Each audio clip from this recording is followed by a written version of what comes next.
Walter, and I'm the Dutch mentor. And welcome to our session today, where we will be focusing on the three keys to success in 2023.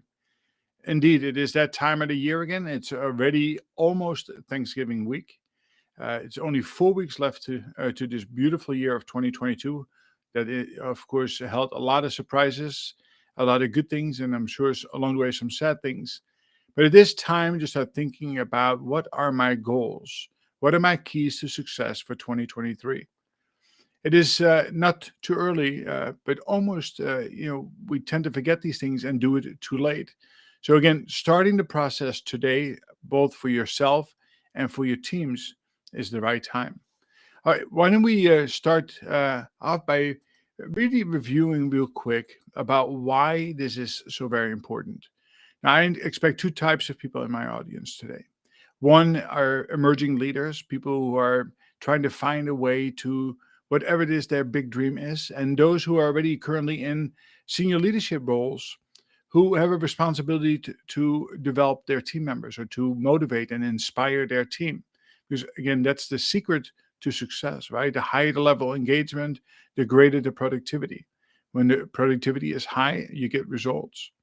But we have to remember that 90% of our front line reports to a middle manager. But in honesty, I cannot say that we are supporting our middle managers all that well. I think we make attempts by sending them to orientation or maybe even to a workshop or a webinar. But the dirty little secret is that we really don't learn well that way. And we need to start recognizing that there is a better way of doing it. As adults, we need to have more tangible, action-based learning. Therefore, an article that Quinn Studer published today is a good reminder that we need to invest heavily in our middle managers. So if you are an up-and-coming emerging leader, albeit a team leader, a supervisor, director, senior director, AVP, VP, or even those in the most senior roles in the C-suite, this is something we have to take to heart. But how can we best invest in ourselves or in our middle manager? And there's a big discussion, we can have a big discussion around that topic. So traditionally speaking, people have been going to conferences or we hire, keynote speakers to address our teams. And on occasion, we spend big dollars on developing a workshop. Either an external consultant comes in or we develop that from within. But have we really measured the impact, the lasting impact of what we do today, our traditional way of learning, versus maybe a slightly a-traditional way of learning? And today, the three keys are really around what we call the 70-20-10 rule of learning. It is a proven framework that people can really feel engaged around.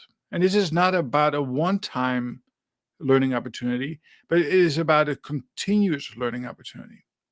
Now, thinking back again, 90% of our frontline reports to a middle manager. Now, if you're in a senior role, do you have time in your calendar to properly coach and mentor, to provide people with formal education or allow people to learn on the job? Likely not. Although our intentions are well, but our time constraints don't allow us to provide the time and effort or the investment necessary to have tangible outcomes. I always laugh, right? We hire a $100,000 manager, but we are afraid to spend another $10,000 on giving them the coach, mentor, or support systems, consistent support systems, in order to allow them to go through the transition of doing to leading, or to adapt to the new culture that they came into, or to introduce new programs or systems. Why to make sure that our middle manager gets the lead at the top of their license, at the top of their privilege? So again, if you are an individual contributor, if you are a team leader, if you're new to management, again, this is a worthy investment to make in yourself. Right? These three keys you can do on your own. It doesn't have to cost a penny. As an organization, you want to invest both in internal and external resources. I want you to think about this in different ways. So these three keys to success for 2023 are truly meaningful and measurable and impactful. And you will see and sense a change if you adopt these and you execute them well. Again, the key differential is no more theory-based learning. Don't give them another study guide. Don't give them another book to read. It needs to be tangible. It needs to be actionable. It needs to be something that they can start doing tomorrow after they have learned it today. Something that they can measure. It is the measurement where the success allows you to accelerate. Again, a dirty little secret, and we don't do enough of this. Right? We cannot just go by memory. We have to go by holding ourselves accountable as a team or as individuals. So the 70-20-10 approach is really the 70% is on-the-job learning. And then we'll dive a little deeper into that. What does that really mean? 20% is more about getting that coaching, that mentorship. Thinking about no star athlete becomes a star and goes to the Olympics without having a good coach or mentor or guide. And 10% is, filling that gap that you might still have in your resume. Formal learning, getting your bachelor's or your master's, your postgraduate work, your certifications. It's the combination of these three keys that will help accelerate your growth and development. Again, we don't lead for promotion, right? We lead for cause. And if we utilize that cause, that why, that purpose-driven, that passion around your people and processes, the reward and recognition of being promoted will come. Again, what can you do today? Because remember, action-based learning. The action-based learning is for you to develop an individual development plan for yourself today. What is your ultimate goal? What is your big dream? What is the big dream for your team?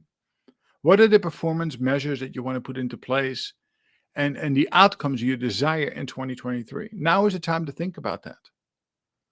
And then we can start breaking them down into that 70-20-10 in order to give you a realistic chance to perform at or even above expectations.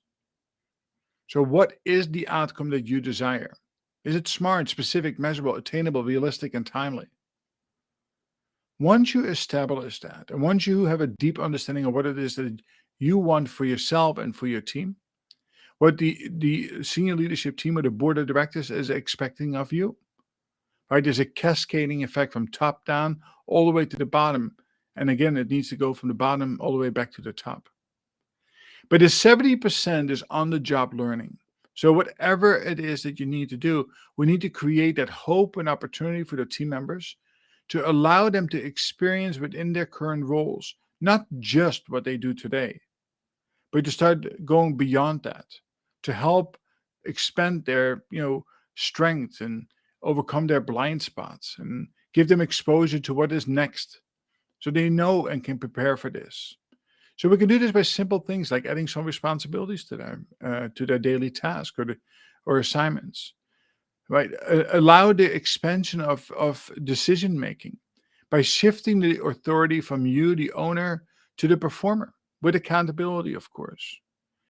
Increase the employee's management of others, right? Give people an opportunity who are single contributors, who really would like to go into operations and people leading roles. Give them an opportunity to lead a few people. Right? It is your role to give them that hope and opportunity to go to wherever it is that they want to go. Hold them back and they will leave you. Right? They will get frustrated. If you're in a position as a leader who want to go from a single contributor to a people leading position, don't wait for it to be offered to you. You have to be hungry and go out and get it. Right? Go to your boss and suggest the 70-20-10 approach. It's one of your keys to success for 2023. If you visualize, you collaborate, you take action, you're much more likely to actually do it, right? You want to measure that along the way. Invite some of your team members into the more senior level meetings. Have them sit back and listen to us so they have a deeper understanding how decisions are made. Include employees in the forecasting of budgeting. I work with my students in our academy, and it's always surprising to me that senior leaders, your managers, directors, senior directors have very little input in annual operating plans. and certainly capital plan even less. Make sure you become part of that, or allow people to be part of that. The deeper the understanding they have on the impact of budgeting on a department, the more fiscally responsible they will be, right? It's a very important asset for a good leader to have, as an understanding of P&L management. Encourage the cross-functional involvement of projects. Again, projects are a perfect gateway to bring people in as fresh eyes or subject matter experts. They get this cross-sectional experience across the entire value stream. Honestly, that's how I really have received most of my depthness, is by being heavily involved in as many projects as a facilitator, as a Lean Six Sigma black belt, or as a participant. I got a deep understanding of every part of the value stream. You can do that too in your current role, right? Just create opportunity and time, because that is part of developing our middle management team. Remember, they lead 90% of your workforce. If you want to get things done, it is only through them that we can really perform at the next level. And then bring employees into the hiring decision process. So when they are in a position to hire, it's not their first time.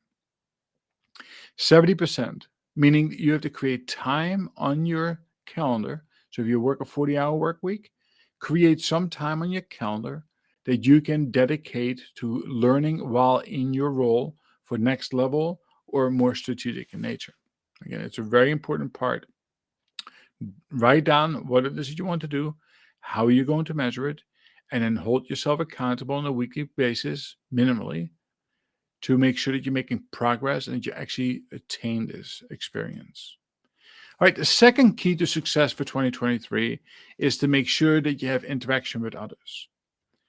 Now, again, as the boss, and I've been there in the most senior levels, I would always get the greatest joy in mentoring and coaching. But my calendar didn't really allow proper time. It was easy that I was distracted by telephone calls or interruptions, or I had to cancel sessions because something more important came up from above. It is where we have to change our mindset. Again, 90% of the front line is managed by middle management, and if they don't get the proper support, it's difficult for them to lead at the top of their privilege, to really become high performers. Some will, but most won't. They will struggle. And I've seen that a lot on the clinical side: the doctors, the nurses, the NPs, the clinical administrators, the people who went from doing to leading. They can use support by getting an external mentor, paid or unpaid. It will allow them to have a safe zone in order to be able to have these vital communications and discussions on a weekly basis. I work with my mentees on a weekly basis for 30 minutes. Every last one of them tells me that's the most valuable piece. It is important that you make that investment, not just in coaching, but in mentoring. And there's a difference. A good coach, and I've had a few of them over the years, were great listeners. They asked good questions. They made me think about myself, but they weren't of great help in the work that I was doing, because often they were not in the work that I was doing.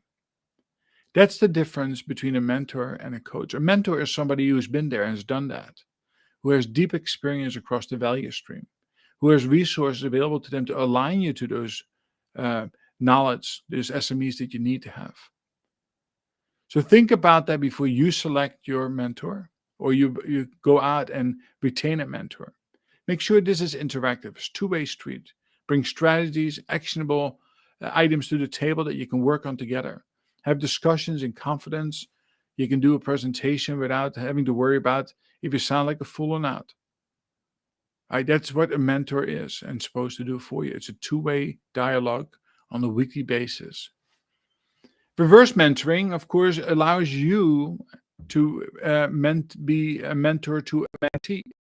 Very powerful, because when you teach, you learn. Right? That's part of the joys that I have in teaching every day. And coaching and mentoring is a good reminder to myself what it is that I need to do. Right? It is about having regular sessions. But also a vital component of mentoring is to receive feedback from the people around you. So that's what we call an assertive feedback, asking the people around you from above to the side to the below you to what it is that you do well, or where are opportunities around blind spots, or what you should do more of. Right? We tend to manage our reality, what we think is the right thing to do, but we really should go and make it a point to ask people what they think. And based on your findings there, as long as you hear two, three, four times, there's often truth in the matter, and you can make this actionable. Again, this is an action item. Retain a mentor and complete regular 360 feedback sessions. Discuss this in confidence and grow from these things. It will really help you in 2023 as one of your keys to success. And lastly, the last key is, and it's 10%, is formal learning. And why is that important? Well, listen, we need to be worldly, right? And there is now this expectation that we are saying that a master's is our new bachelor's. Well, to do that, you need to go to a matriculated program. You need to go to a college. Again, plan accordingly for that. Don't just say, I'm going to. No, plan this out. Where do I want to go? Who's going to pay for it? When do I want to start? How can I create time on my calendar to be able to go to it and it be meaningfully present, to be successful, to get the most out of these programs? Again, these are theory-based programs. This will allow you to become more worldly and certainly attain a credential that might be beneficial on your journey to becoming to whoever you want to be. Again, as the leader of the organization, encourage your team members to use up that tuition reimbursement. 80% of tuition reimbursement is never used. That's failed leadership, if you ask me. Now, you can go to certified programs like your PMP, your Lean Six Sigma. You can go, you get your MBA, MHA. You can go do your fellowship, the board certified fellowship of the American College of Healthcare Executives. There are all kinds of formal learning opportunities, including what we offer at the Dutch Mentor is an academy. 16 weeks, really, it's a 6-month program at this point in time.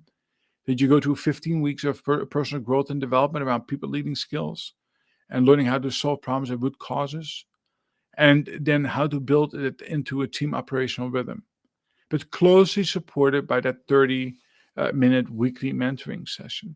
It is, again, it's taking action on what it is that you want to accomplish for that year and measure that. Put it onto your individual development plan to really get your greatest success out of it.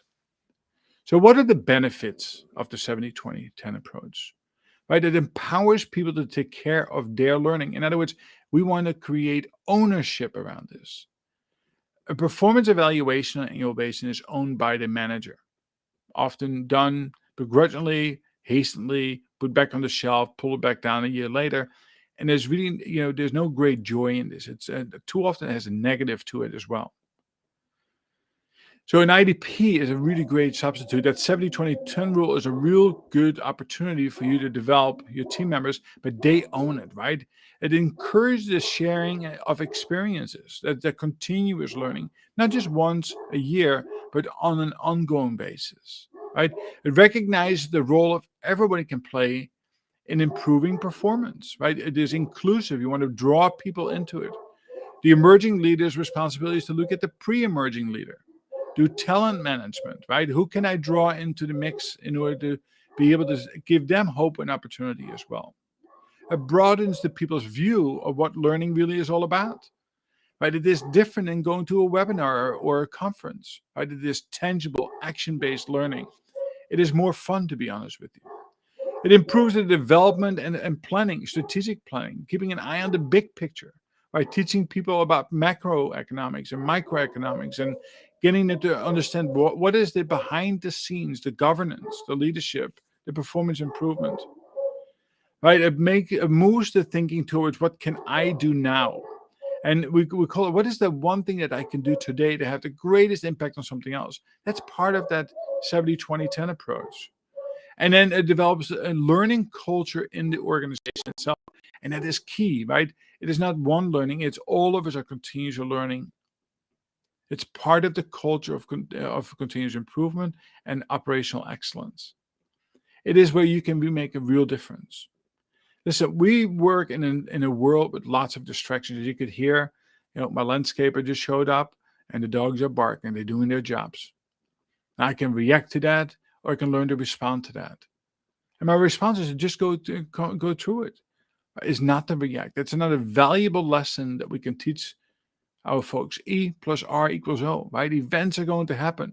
Let's learn to respond to these things appropriately that deliver the best outcome. So, developing your IDP, committing yourself to that 70-20-10 approach really will deliver tangible outcomes that you can talk about in your annual performance evaluation. Again, heavily invest in yourself and into your middle managers. That's the key takeaway message for today. Don't wait for it to come to you. Go out and seek it. Develop your individual development plan. Use that 70-20-10 approach. If you like, you can come to my website at thedutchmentor.com, book a free consult. I'd be more than happy to chat with you and talk a little bit about that, how that can apply in your role or in your organization. I know from the students that we have had over the last year and a half, all 124 of them, every single last one of them have made a testament that the weekly one-to-one coaching combined with action-based learning has had a tangible impact on their ability to lead. And 9 of those were promoted to the next level positions, including a CFO, a chief of police, and several director level positions. Again, it is about taking action. I'd like to wish everybody a great holiday season. Not too early for that, but promise yourself and give the gift by taking action today. Plan for yourself, the IDP, and use the same technique with your team members.